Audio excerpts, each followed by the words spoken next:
Gomburza.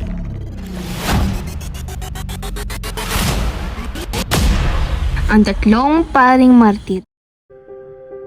Ang salitang Gomburza ay nabuo mula sa pangalan ng tatlong pari na sina Padre Jose Burgos, Padre Jacinto Zamora at Padre Mariano Gomez na binitay noong buwan ng Pebrero at 17, 1872 ng mga Espanyol dahil sa pagbibintang sa kanila sa kaso ng subverasyon at pag-uugnay sa kanila sa nangyaring revolusyon sa Cavite noong 1872. Noong Pebrero 17, 1872, ang kolonyal na pamahalaan ng mga Kastila sa Pilipinas ay sinumpaan ng tatlong pari na tinatawag na Gomburza. Ang Cavite Mutiny ay sinasagawa sa pamamagitan ng pagtatanggal ng personal na benepisyo sa mga manggagawa tulad ng buwis at sa pilitang pagtatrabaho na pinamunuan ni Gobernador General Rafael Izquierdo.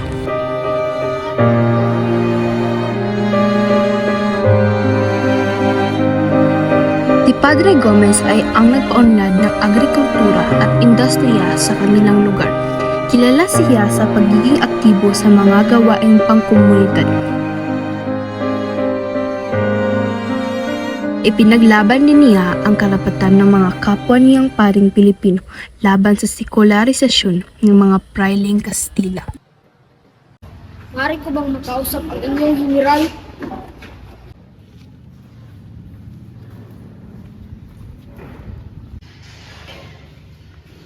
Buenos dias, General. Buenos dias. General, nasa labas na po si Padre Gomez. Sige, papasukin niyo siya rito. Masusunod po.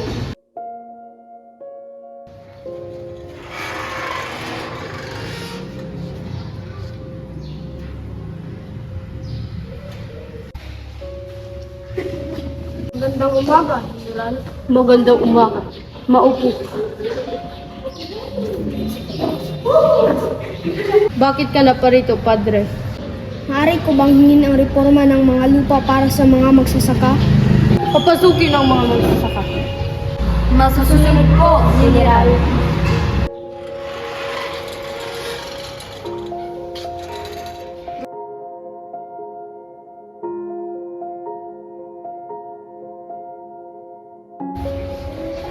Magandang umaga po, General. Magandang umaga. Ngayong andito na kayo dahil sa kahilingan ni Padre Gomez at inyong magsasaka. Ang lupang inyong sinasakahan simula ngayon ay mapapasa inyo. Maraming salamat po, General. Maraming salamat po, General. Ang tatlong pari ay inakusahan, nilitis at pinatawan ng kaparusahan sa pagkamatay sa pamamagitan ng paggarote na walang tulong ng abogado upang sila ay depensahan.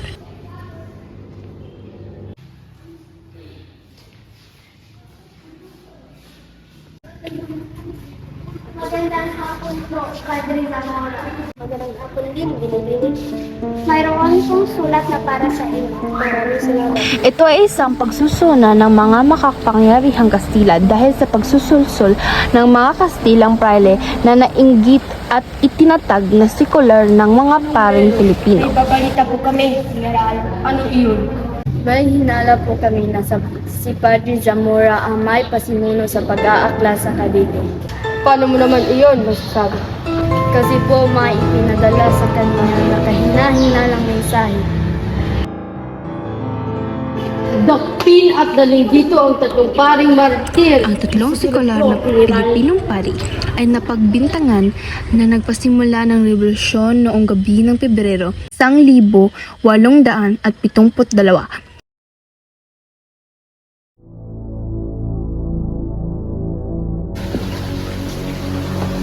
Padre Gomez, sumama na po kayo sa amin.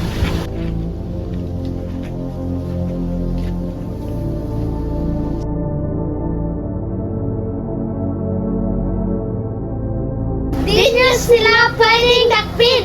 Wala silang kasalanan. Cuando todos kalan! Padre Burgos ay kilala sa kanyang pagtatanggol ng mga karapatan ng mga paring Pilipino. Matapos yan, tumutol sa panukalang sa pilitang pagpaapaalis sa mga paring Pilipino na naglingkod bilang puro paroko at papilitin ng mga paring Husweta mula sa Espanya. Tunay na isang mapusok at aktivista, nagnanasang magkaroon ng reforma sa bayan at simbahan. Kayong tatlo ay nahatulan ng kamatayan sa pamamagitan ng paggarote. Ang pagsusunang ginawa ay upang patahimikin ang mga labang sa kanila. Magbibigay aral at ang nakakarami upang huwag tularan. Mayroon ding nagsasabi na si Padre Zamora ay isang marangal na Pilipinong pari na kaya lang dinakip dahil sa pagiging malapit niya kay Padre Burgos. Alas 5 ng umaga ng nasabing araw, hiniling ni Gobernador General Rafael Izquierdo, Arsobispo ng Maynila, na bago magarote ang tatlong pari, nararapat na ang mga ito ay hindi magsuot ng kanilang abito. Magandang umaga, Gobernador General Izquierdo. Magandang umaga rin, Arsobispo. Maupo ka, Gobernador. Anong mayroon? Mahilingin lang po sana ako. Bago po natin ipagkarote ang tatlong pari ay hindi pagsusuotin ng kanilang abito para lalo po sila matayo. Mawalang galang na po, ngunit hindi ako papayag sa iyong kahilingan. Hindi sunod ng Arsobispo ang kagustuhan at kahilingan ng Gobernador General dahil naniniwala siyang inosente ang tatlong pari. Sa tatlong pari, ang unang sumalang sa entablado ay si Padre Gomez na may edad na 85. Habang siya ay naglalakad ng uukod-ukod, siya ay nagwika. Tayo ay magtungo kung saan ang kumadaw ay hindi matitignan, kundi papagalawin ng may kapal.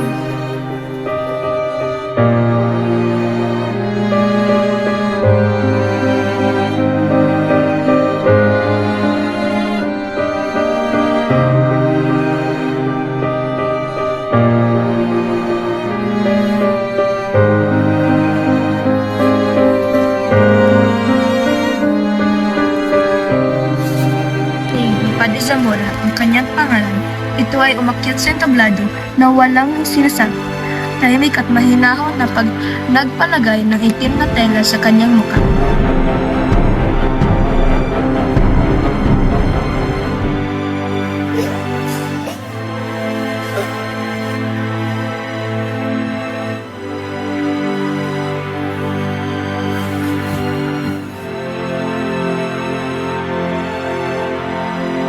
Matapos magarote ang dalawang pari, si Padre Burgos ay pumanhik sa tablado ng kamatayan.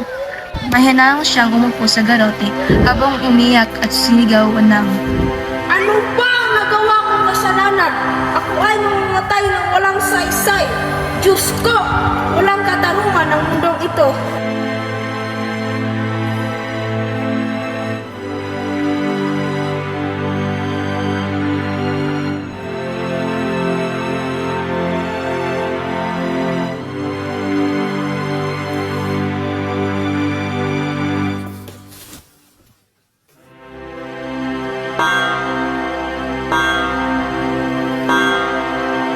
ang Arsobispo ay napatunod ng mga kampana upang bigyan ng huling saludo ang tatlong pari, habang ang mga ito ay patungo sa bagong bayan.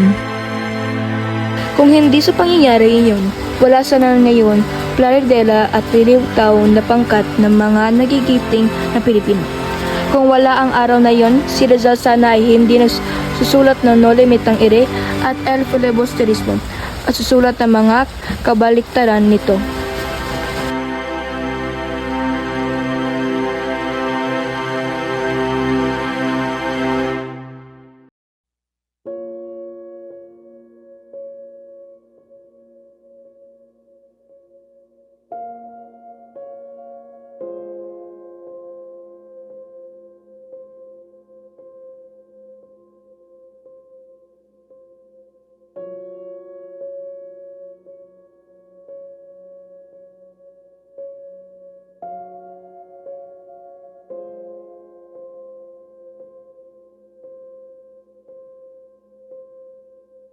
Lucas.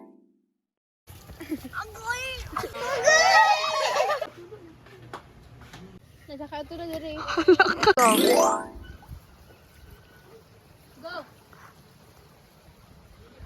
Go, dagan.